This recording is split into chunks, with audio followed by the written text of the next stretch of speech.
The door of Redemption Chapel slammed behind Felicity Jamison with such finality that the sound echoed through the Colorado mountain valley like a gunshot. And she stood there in the dust of Victor with nothing but the clothes on her back, and a heart full of false accusations that would haunt her, until a weathered cowboy with kind eyes decided to build her something no one else ever had, a place where she belonged. It was June of 1884, and the mining town of Victor sat high in the Rocky Mountains where the air was thin and the winters were brutal. Felicity had arrived 6 months earlier with her father, preacher Marcus Jamison, a fire and brimstone man who saw sin in every shadow and redemption only for those who groveled at his feet. She had been 19 then, fresh-faced and hopeful, believing that this rough mining town needed the gentle touch of faith she could provide through her charity work and her piano playing during services. But everything changed the day Constance Pritchard accused her of stealing a ruby brooch. Constance was the banker's wife, a woman who wore her wealth like armor and her cruelty like perfume. The brooch had gone missing after a church social, and Constance had pointed her finger directly at Felicity with such conviction that even preacher Jamison had believed it. The town had searched Felicity's room and found nothing, but Constance insisted she must have hidden it or sold it already. The whispers began immediately. The daughter of their preacher, a thief. How the righteous had fallen.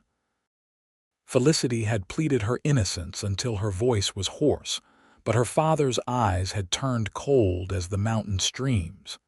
He called her a liar and a disgrace. He said she brought shame upon his ministry and upon the Lord himself. For 3 weeks, he made her stand before the congregation and confess to sins she never committed, made her scrub the chapel floors until her hands bled, made her sleep in the storage room like an animal. And when she still refused to admit to the theft because she could not lie even to save herself, he cast her out.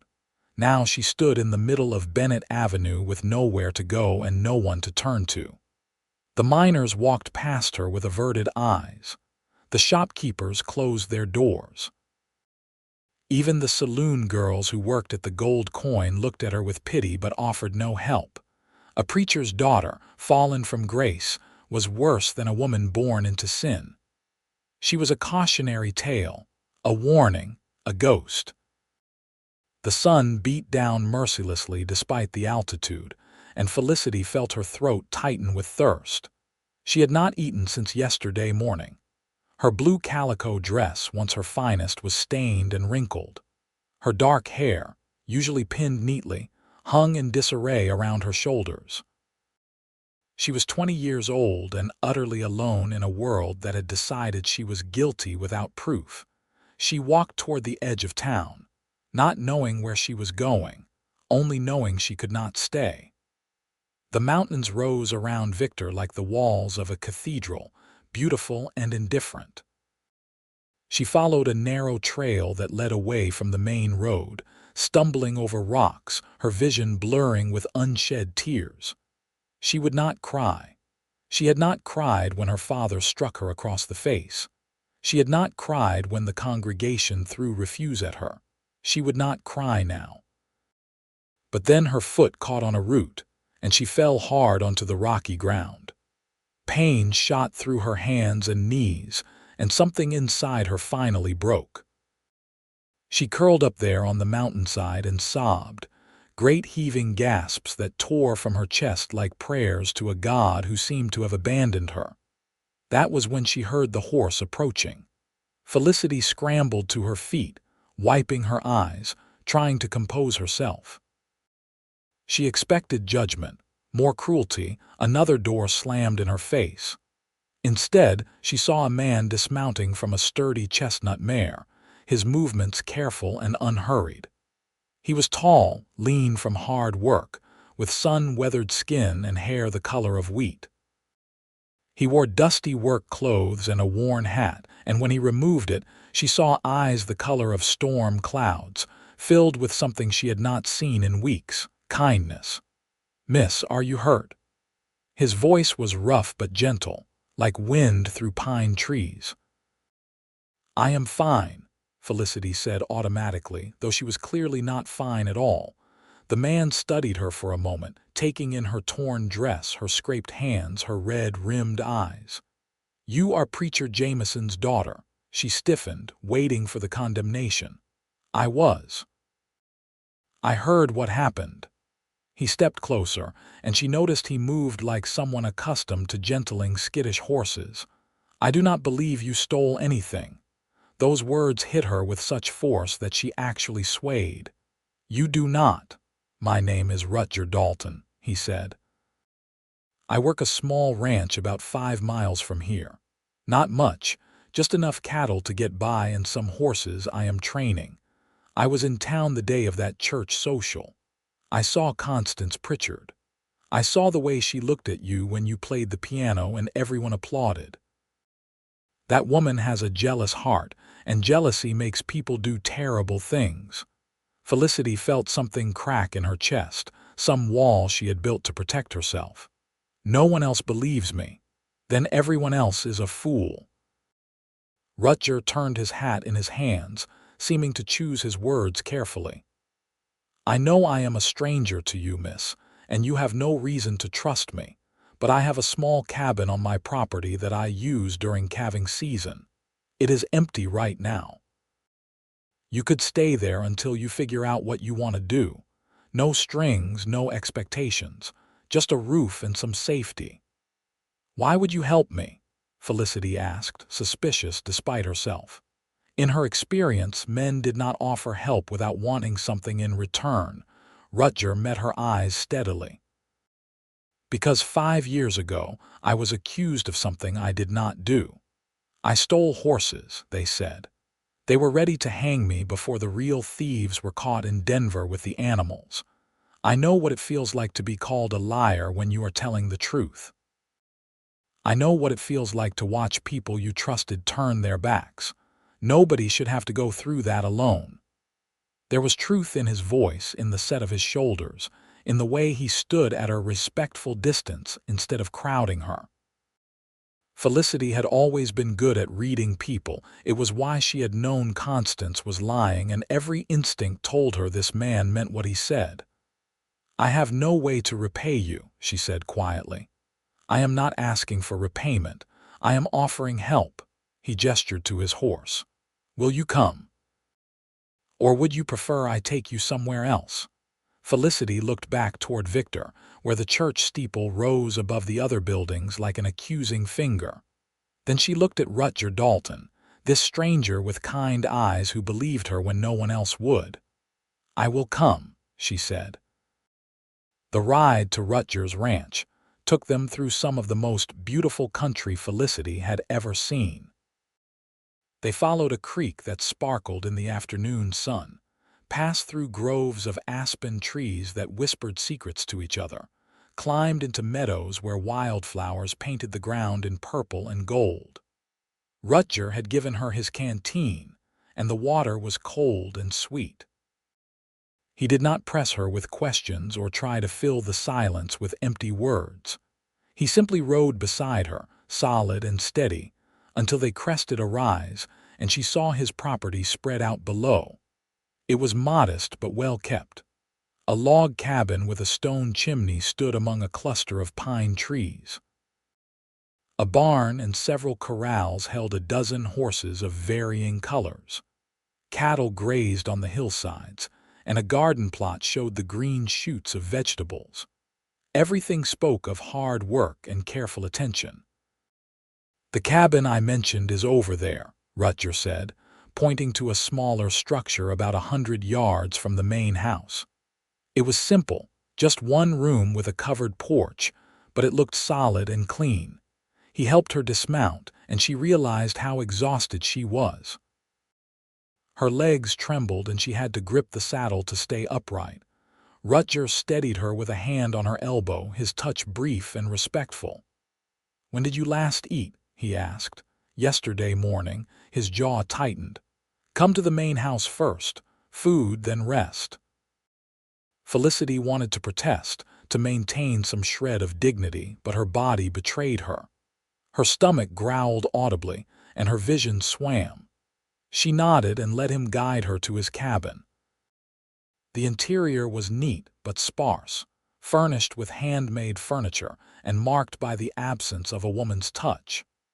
Rutger directed her to a chair at the rough-hewn table and immediately began preparing food. He moved with practiced efficiency, slicing bread and cheese, warming beans on the stove, pouring fresh milk. Within minutes, he placed a plate before her. "Eat slowly," he advised. "Your stomach will rebel if you rush." Felicity tried to heed his warning, but the food was so good, and she was so hungry that she devoured everything in minutes. Rutger said nothing, just refilled her plate. By the third helping, she finally felt human again.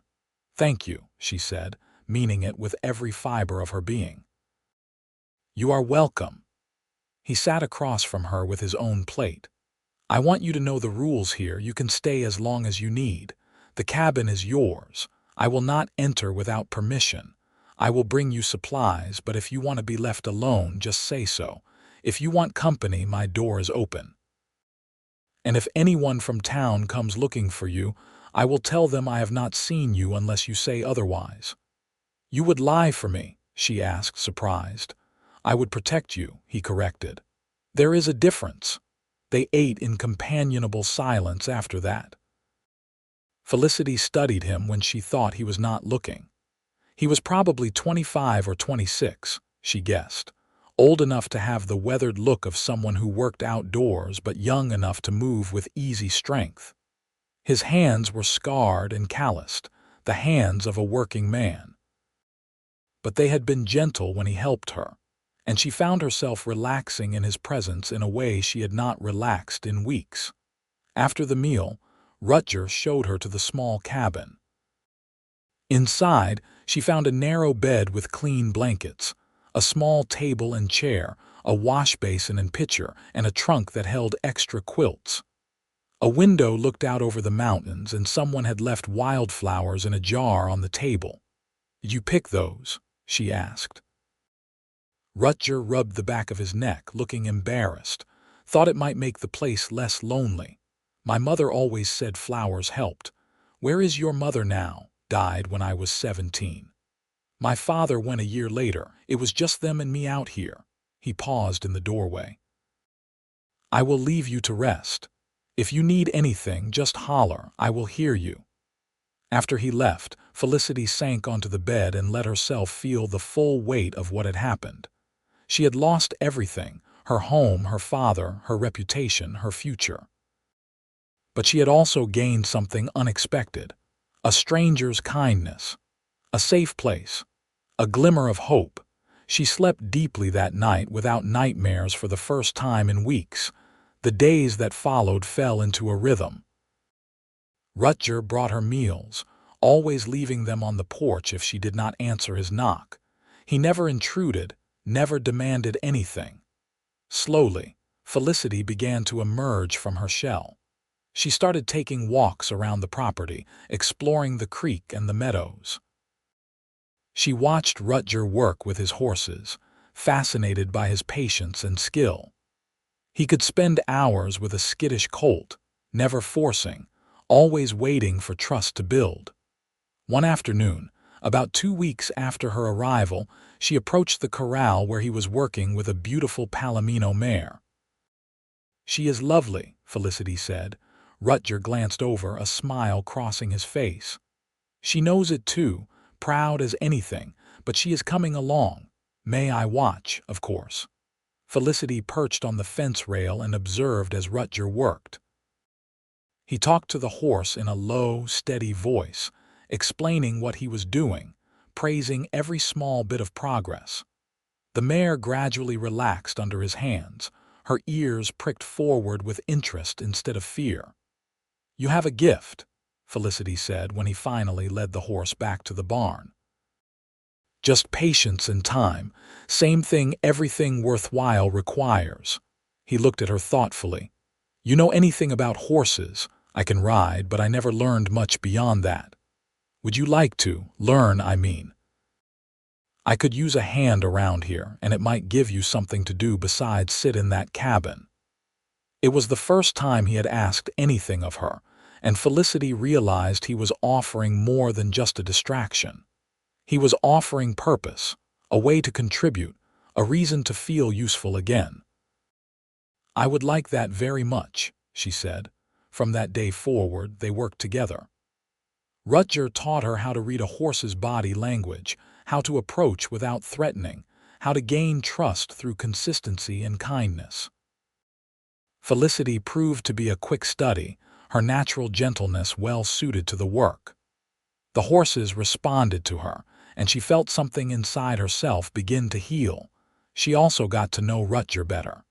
He was a man of few words, but when he spoke, his words carried weight. He told her about his parents, homesteaders who had carved this ranch out of wilderness through sheer determination. He told her about his dream to breed horses that were strong enough for ranch work, but gentle enough for families. He told her about the loneliness of running a place like this alone, the way silence could be both peaceful and suffocating. In turn, Felicity found herself sharing things she had never told anyone. How her mother had died when she was 10, leaving her to keep house for her father. How Marcus Jamison had always been stern but became harsh after his wife's death, as if he blamed Felicity for still being alive when the woman he loved was gone. How she had thrown herself into church work hoping to earn his approval, never quite succeeding. How the accusation from Constance had been the final confirmation that she would never be good enough. "You were always good enough," Rutger said quietly one evening as they sat on his porch watching the sun set behind the mountains. "Your father was too blind to see it. He was my father. He was supposed to love me no matter what. He was supposed to. That he did not is his failing, not yours." Rutger turned to face her, his gray eyes serious. "Felicity, you are one of the strongest people I have ever met. You survived something that would have broken most folks. You kept your integrity when it would have been easier to lie. You did not let bitterness poison you. That takes more courage than most people have." Tears pricked her eyes, but these were different from the tears she had cried on the mountainside. These were tears of release, of finally being seen for who she truly was. "Thank you," she whispered, "for all of this, for believing me, for giving me a chance. You gave yourself the chance by accepting help. That takes courage too." Something shifted between them in that moment. The air felt charged, alive with possibility. Rutger reached out slowly, giving her time to pull away, and gently tucked a strand of hair behind her ear. His fingers lingered on her cheek, and Felicity found herself leaning into the touch, starved for kindness, for connection, for something she was only beginning to recognize as attraction. "I should go," she said reluctantly, though she made no move to leave. "You should," Rutger agreed, but he did not drop his hand. They stayed like that for a long moment, balanced on the edge of something neither was quite ready to name. Finally, Felicity stood, and Rutger walked her back to her cabin as he did every evening. But this time, when he said good night, there was a new warmth in his voice that made her heart flutter. Summer deepened into August, and the work on the ranch intensified. They had several mares due to foal, and Rutger was up at all hours checking on them. Felicity insisted on helping, and together they welcomed 3 healthy foals into the world. Each birth was a miracle, and Felicity found herself laughing with genuine joy for the first time since the accusations began. She also began to see Rutger with new eyes. The way his face softened when he talked to the horses. The way he always made sure she ate before he did. The way he listened when she talked, really listened, as if her words mattered more than anything else in the world. She caught herself watching him when he worked, admiring the strength in his shoulders, the competence in his hands, the quiet confidence in his movements. And she saw the way he looked at her too. glances that lingered a moment too long, smiles that reached his eyes and made them crinkle at the corners. The way he always seemed to know when she needed company and when she needed space. The way he positioned himself between her and town when they occasionally had to ride in for supplies, as if his body alone could shield her from judgment. One evening in late August, a storm rolled in over the mountains. Lightning split the sky, and thunder shook the ground. Rain poured down in sheets, turning the yard into a sea of mud.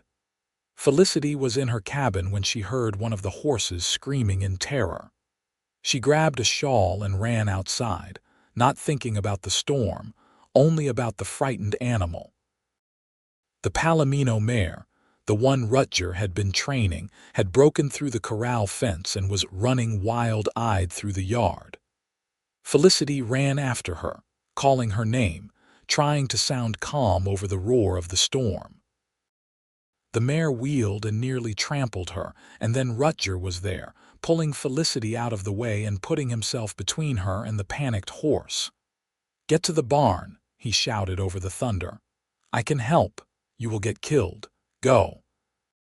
But Felicity saw the mare heading for the open gate that led to the mountain trail. If she got out there in this storm, they would never find her. Without thinking, Felicity ran for the gate and threw her weight against it, swinging it closed just as the mare reached it. The horse reared, hooves flashing, and Felicity fell backward into the mud. Rutger caught the mare's halter and held on, speaking to her in that steady voice even as the horse tried to break free. Gradually, the mare calmed enough for him to lead her into the barn. Felicity picked herself up and followed, soaked and shaking. Inside the barn, out of the storm's fury, Rutger tied the mare securely and then turned to Felicity. His face was pale beneath his tan. "Do not ever do that again," he said, his voice rough with emotion. She would have been lost.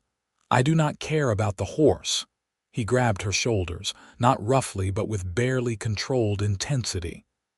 "I care about you. If something happened to you because of one of my animals, I would never forgive myself." Felicity stared up at him, water dripping from her hair, her heart pounding. "Rutger, I am trying to be respectful," he said, his voice low and strained. "I am trying to give you space and time and not take advantage of your situation. But Felicity, you have to know by now how I feel about you." "How do you feel?" she asked, barely breathing. "Like the sun does not rise properly unless I see your face. Like the work means nothing if you are not there to share it. Like I would build you anything, give you anything, be anything you needed me to be if it meant you might stay." His hands tightened on her shoulders. "I love you. I have loved you since the day I found you crying on that mountainside and wanted to tear the world apart for hurting you." Felicity felt tears mix with the rainwater on her cheeks. "I thought I was alone. I thought I would always be alone." "You are not alone, not anymore, not ever again if you will have me." She reached up and touched his face, feeling the roughness of stubble, the warmth of his skin. "I love you too. I did not know it was possible to feel this way, to feel safe and seen and cherished. You gave me all of that." Rutger pulled her close, and she went into his arms as if she had always belonged there. They held each other while the storm raged outside, two people who had both been cast out and judged and broken, finding wholeness in each other. When they finally pulled apart, Rutger kept her hand in his. "I want to marry you, Felicity. I know we have not courted properly. I know people will talk, but I do not care about any of that. I just want you to be mine and me to be yours in every way that matters." "Yes," she said without hesitation. "Yes, I will marry you." They were married a week later by a traveling circuit judge who asked no questions and required no church. It was a simple ceremony held on the ranch with only the judge and his wife as witnesses. Felicity wore a new dress Rutger had commissioned from the seamstress in town, pale green calico that brought out her eyes. Rutger wore his best shirt, and looked so handsome that Felicity's breath caught. When the judge pronounced them husband and wife, Rutger kissed her with such tenderness that Felicity felt tears spill over. These were happy tears, tears of joy and relief and overwhelming love. "I promise I will spend every day trying to be worthy of you," Rutger said against her lips. "You already are," she replied. They moved her things from the small cabin into the main house that very day. That night, as they lay together for the first time as husband and wife, Rutger was patient and gentle, making sure she felt safe and cherished. Felicity had never known physical love could be like this, could be tender and passionate and full of laughter all at once. Afterward, as she lay in his arms listening to his heartbeat, she felt truly at peace for the first time in her life. But their happiness was shadowed by one thing. Felicity still missed having a place to worship. She missed the feel of a piano under her fingers, missed singing hymns, missed the sense of connection to something greater than herself. Her father had taken religion and twisted it into something cruel, but underneath all his harsh judgment, Felicity still believed in a God of love and grace. She just had nowhere to express that faith. She mentioned this to Rutger one morning in September as they worked together in the garden. "I know it sounds foolish after everything the church did to me, but I miss having a place to pray, a place that feels sacred." Rutger straightened, dirt on his hands, and looked at her thoughtfully. "It does not sound foolish at all. Your father made religion into a weapon, but that does not mean faith itself is bad. You should have a place that belongs to you, where nobody can judge you or make you feel small." "I can pray anywhere," Felicity said quickly. "I should not complain. You are not complaining. You are telling me what you need." He wiped his hands on his trousers. "What if I built you a chapel?" Felicity laughed, thinking he was joking. "You cannot build me a chapel." "Why not? I built this house and the barn and the corrals. A chapel is just another building." "But the cost, the time, we have winter coming when the ranch work slows down. I have timber on the property. I have tools and skills." He took her hands. "Felicity, you were cast out from a church that should have protected you. You deserve a place of worship that is truly yours, where you can commune with God on your own terms. Let me give that to you."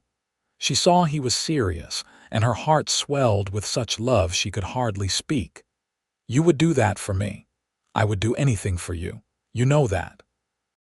So Rutger began to build. He chose a spot on a small rise overlooking the valley, where the morning sun would stream in through the windows and the mountains would frame the view.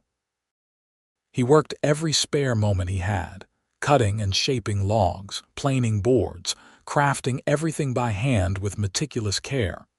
Felicity helped however she could, holding boards steady while he hammered, staining wood, offering suggestions. She watched the structure take shape through September and October, watched walls rise and a roof settle into place. Rutger built it with his own hands as an act of love, every nail a promise, every beam a prayer. The chapel was small, just large enough for a dozen people if they squeezed together, but it was beautiful. Rutger had fashioned simple pews from pine, built an altar from smooth river stones, and created a small steeple that housed a bell he had purchased in town. He even found a used piano in Cripple Creek and hauled it up the mountain himself, carefully positioning it near the altar. In late October, just as the first snows began to dust the peaks, Rutger finished the chapel. He took Felicity by the hand and led her inside. The interior glowed with golden afternoon light. Everything smelled of fresh wood and promise. "It is yours," Rutger said simply. "Your chapel, your sanctuary. Nobody can ever take this from you." Felicity walked slowly to the piano and sat down. Her fingers found the keys, and she began to play a hymn her mother had taught her long ago. Her voice, rusty from disuse, rose in the small space. Amazing grace, how sweet the sound that saved a wretch like me. I once was lost, but now I am found, was blind, but now I see. Rutger stood in the doorway listening, his eyes bright with unshed tears. When she finished, Felicity turned to him. "This is the most precious gift anyone has ever given me," she said. "Not just the building, but what it represents. You saw what I needed before I even knew I needed it. You gave me back something that was stolen from me. You gave me faith again in God and in people and in myself. You gave me a reason to build," Rutger replied. "Before you, this ranch was just work. Now it is a home. Now it is everything." They held each other in that small chapel while the sun set behind the mountains. Two souls who had found each other in the wilderness and built something sacred together. Word of the chapel spread despite their isolated location. A neighboring rancher mentioned it to his wife, who mentioned it to her sister, who mentioned it to the postmaster. By November, people began to appear at their door asking if they could attend services. Felicity was hesitant at first, afraid of judgment, afraid of rejection. But these were not the wealthy townspeople from Victor. These were homesteaders and ranchers, miners and their families, people who worked too hard to have time for gossip and cruelty. They came because they needed a place to worship, and Felicity's chapel was closer than the church in town. "You do not have to let them in," Rutger said. "This is your sanctuary." But Felicity thought about grace and forgiveness and second chances. She thought about how Rutger had helped her when he did not have to. She thought about how isolation could either harden you or open you up. "They can come," she said. "But this will not be like my father's church. This will be a place of love, not judgment, a place of acceptance, not condemnation." So Felicity began holding Sunday services in the chapel Rutger built. She played the piano and led simple hymns. She read scripture that emphasized compassion and mercy. She never preached hellfire or damnation. Instead, she talked about grace, about how everyone was worthy of love, about how faith should lift people up rather than crush them down. People came from miles around. They brought food to share afterward, and their children played in the meadow while the adults talked. Felicity learned their names, their struggles, their joys. She prayed with women who had lost children, with men who battled drink, with families barely scraping by. She never judged. She only loved.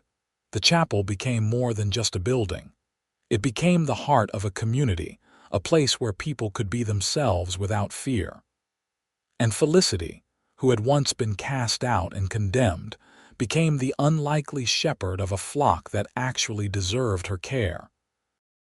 One snowy Sunday in December, a fancy carriage appeared at the ranch. Rutger was outside tending to the horses when he saw it coming, and something in his gut tightened. He recognized the carriage. It belonged to Harold Pritchard, the banker. He strode to the house and found Felicity preparing for that afternoon service. "We have visitors from Victor," he said carefully. Felicity's face went pale. "Who?" "The Pritchards." "You want me to send them away?" She took a deep breath. "No, let them come. I will not hide anymore." They waited together on the porch as the carriage pulled up. Harold Pritchard emerged first, helping his wife down after him. Constance looked older than Felicity remembered, her face drawn and her eyes haunted. "Mrs. Dalton," Harold said formally, "we apologize for the intrusion." "Might we have a word? Speak your piece," Rutger said, his voice hard. Harold glanced at his wife, who seemed unable to meet Felicity's eyes. "We have come to confess a great wrong. My wife has something she needs to tell you." Constance finally looked up, and Felicity saw tears tracking down her powdered cheeks. "I lied," she said, her voice breaking. "You never stole my brooch. I made up the whole thing because I was jealous of you. Everyone loved you. Everyone praised how well you played, how kind you were. Nobody ever noticed me when you were around, so I wanted to hurt you the way I was hurting. The The confession hung in the cold air. Felicity felt Rutger tense beside her, but she placed a hand on his arm. "What changed?" Felicity asked quietly. "I found the brooch," Constance said. "It had fallen behind my dresser. I found it 3 months ago, and I have not had a single night of peace since. I saw what my lie did to you. I heard how your own father cast you out, and I said nothing. I am a coward and a liar, and I have come to beg your forgiveness." "You destroyed her life," Rutger said, his voice shaking with controlled fury. "She lost everything because of you. I know." Constance was sobbing now. "I know. And I will tell anyone who will listen that I lied. I will publish a confession in the newspaper. I will go to your father and tell him the truth. Whatever you want me to do, I will do it. Just please, please forgive me." Felicity looked at this woman who had caused her so much pain. She thought about the person she had been 6 months ago, desperate for her father's approval, willing to endure anything to prove her innocence. She thought about the person she was now, loved and cherished with a home and a husband and a purpose. "I forgive you," Felicity said. Constance looked up, disbelieving. "What? I forgive you. I will not carry your guilt for you, Constance. That is yours to bear, but I will not let hatred poison what I have built." She paused. "However, you will tell the truth, not for me, but for the next person you might hurt. You will confess publicly what you did, and then you will learn to live with yourself." "I will," Constance promised. "I swear I will." After the Pritchards left, Felicity stood on the porch watching their carriage disappear down the mountain. Rutger wrapped his arms around her from behind. "You are a better person than I am," he said. "I wanted to throw them off our property." "So did I," Felicity admitted. "But holding on to anger would only hurt me. Besides, I have too much to be grateful for to waste time on bitterness." "You think your father will come to apologize?" Felicity was quiet for a long moment. "No. And I am learning to be at peace with that. Some people cannot admit when they are wrong, but I do not need his apology anymore. I do not need his approval. I have everything I need right here." True to her word, Constance published a full confession in the Victor newspaper. She stood before the congregation of Redemption Chapel and admitted her lie. She told anyone who would listen that Felicity Jamison had been innocent all along, but Marcus Jamison never came. Felicity heard through neighbors that he had read the confession but said nothing, did nothing, made no move to contact his daughter. It hurt, but it no longer destroyed her. She had grieved the father she wished she had and accepted the father he actually was. Winter settled deep over the mountains. Snow piled high around the ranch, and the work shifted to tending animals and keeping warm. Felicity and Rutger spent long evenings by the fire, talking and laughing and making plans for the spring. They spoke of expanding the horse herd, of improving the chapel, of all the years stretching ahead of them. On Christmas morning, Felicity held a special service in the chapel. Nearly 30 people braved the snow to attend, packing the small building to capacity. They sang carols, and Felicity read the story of Jesus being born in a stable, an outcast from the moment he entered the world. "Sometimes," she said, "we think we need grand buildings and important people to find God, but the divine appears in the humblest places, in mangers and stables, in small chapels built by loving hands, in the wilderness where we feel most lost. The question is not where we worship, but how we love." After the service, everyone gathered at the main house for a meal. There was roast venison and potatoes, cornbread and preserves, dried apple pie and fresh cream. Children ran underfoot while adults shared stories and laughter. Rutger stood beside Felicity, his hand at the small of her back, watching their home fill with life and joy. "Thank you," Felicity said quietly so only he could hear. "For what? For finding me, for saving me, for loving me enough to build me a chapel when I thought I would never worship freely again." "You saved yourself," Rutger replied. "You chose to accept help. You chose to forgive. You chose to build something new instead of drowning in what was lost. I just provided the lumber and the land." "You provided everything that matters," she said, and kissed him in front of everyone. The gathering erupted in cheers and laughter, and Felicity felt her cheeks heat with embarrassment. But Rutger just grinned and pulled her closer, and she realized she did not mind. These people loved them. This was her community, her family, her home. Spring came late in the high country, but when it arrived, it was glorious. The snow melted into rushing streams, wildflowers carpeted the meadows, and new foals wobbled on unsteady legs. Felicity discovered she was pregnant in April, and the news filled her with equal parts joy and terror. "What if I am like my father?" she asked Rutger one night. "What if I cannot love properly? What if I damage our child the way he damaged me?" "You are nothing like your father," Rutger said firmly. "You have the biggest heart of anyone I know. You took in a community of strangers and loved them without reservation. You will love our child the same way." "How can you be so sure?" "Because I see how you are with the foals, with the children who come to the chapel, with everyone around you. You pour love like water, Felicity. That is who you are. Our child will be the luckiest in the world." His faith in her made her own fears seem smaller. As her belly grew through the summer, Felicity felt a fierce, protective love for the life inside her.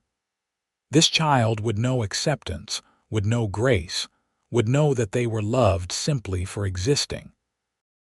In October of 1885, just over a year after Rutger had built her chapel, Felicity gave birth to a son. The delivery was long and difficult, but when the midwife finally placed the squalling infant in her arms, Felicity wept with overwhelming emotion. "He is perfect," she breathed. Rutger touched his son's tiny hand with wonder. "What should we name him?" They had discussed names for months but never settled on anything. Now, looking at her son's face, Felicity knew. "Gabriel," she said. "It means God is my strength. Because faith brought me through the darkness, and love gave me light." "Gabriel Dalton," Rutger said, testing the name. "I like it." They took turns holding their son while autumn painted the mountains in fire. The chapel bell rang to announce the birth, and neighbors came from miles around to meet the newest member of their community. Felicity held services even with a newborn, rocking Gabriel while she played the piano, teaching him early that faith was woven into the fabric of their lives. 2 years later, they welcomed a daughter they named Mercy, because mercy was what Felicity had needed most and what she tried to give freely. Another son followed 2 years after that, Thomas, strong and healthy. Their house filled with laughter and chaos and the beautiful messiness of a growing family. The ranch prospered. Rutger's reputation for training gentle, reliable horses spread throughout Colorado. People came from as far as Denver to purchase animals from Dalton Ranch. They expanded the barn, increased their herd, hired help during busy seasons. But no matter how much work there was, Rutger always made time for his family. He taught his children to ride, to care for animals, to work with their hands. He showed them every day what it meant to be a good man. Felicity continued holding services in the chapel every Sunday. The building that Rutger had constructed with such care became a landmark in the region. People called it Felicity's Chapel, and it represented something important. A place where judgment was replaced with grace, where outcasts were welcomed, where love was the highest law. She never saw her father again. She heard through various channels that he remained at Redemption Chapel in Victor, his congregation dwindling as people sought the warmth of Felicity's services instead. Some small part of her grieved for him, for the relationship they never had, for the love he was incapable of giving. but she did not let that grief consume her. She had built a new family, a chosen family, with Rutger and their children and their community. On their 10th wedding anniversary, Rutger surprised Felicity with a gift. He led her to the chapel on a bright September morning and pointed to the space above the door. There, carved into a new wooden plaque, were words that made her cry, built with love for Felicity. "May all who enter know grace." "You never told me you were adding that," she said through her tears. "I wanted it to be permanent," Rutger said. "I wanted everyone to know that this chapel was built by a man who loved his wife more than anything. And I wanted them to remember that you created something beautiful from the ashes of injustice. You turned pain into purpose, Felicity. That is your legacy." She kissed him then, this man who had saved her in every way a person could be saved. He had given her shelter when she had none. He had given her belief when everyone else condemned her. He had given her love when she thought she was unlovable. And he had built her a chapel of her own when she needed a place to belong. Their children grew strong and kind. Gabriel showed his mother's gift for music and often played the piano during services. Mercy had her father's way with horses and could gentle even the most skittish colt. Thomas was curious and adventurous, always exploring the mountains and bringing home treasures. They were not perfect. There were arguments and struggles, hard winters and failed crops, animals lost and dreams delayed. But through it all, Felicity and Rutger held fast to each other and to the principles that had brought them together: grace, forgiveness, steadfast love.